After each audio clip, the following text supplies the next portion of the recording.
Hi guys, welcome to this week's Meatless Monday. So this week's recipe is going to be a really simple one.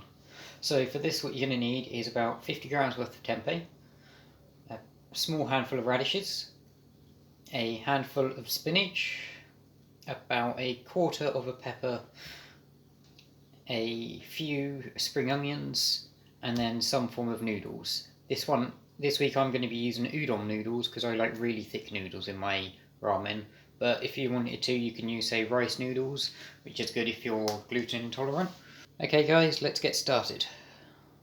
Okay, I'm just starting off by frying the peppers and the tempeh, because these take the longest, so probably about 15 minutes worth of cooking time for these two. In about 10 minutes or so, I'll add the rest of the veg to this. Okay, so the tempeh and the pepper has been frying for about 10 minutes now. So what I'm going to do is put in the udon noodles into some vegetable stock, just to give it a little bit of flavour.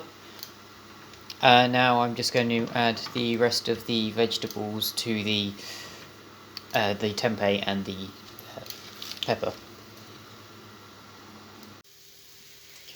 Okay, so once the spinach has sort of started to wilt, then everything's sort of then about ready to serve. Okay, so serving is just a simple case of putting everything into one bowl. What I like to do is add a couple of spoons of the vegetable stock into it as well, just to make it a little bit more interesting and give it a little bit more flavour to it.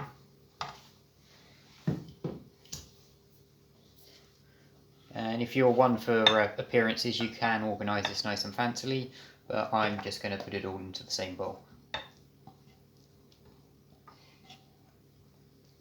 And there we go guys, that's one bowl of ramen. It's a very simple dish. Lots of variations you can make to it yourself, so if there's any vegetables you don't like in there, feel free to swap them out for anything else you like. Don't forget to like, comment and subscribe, and until next time, stay healthy.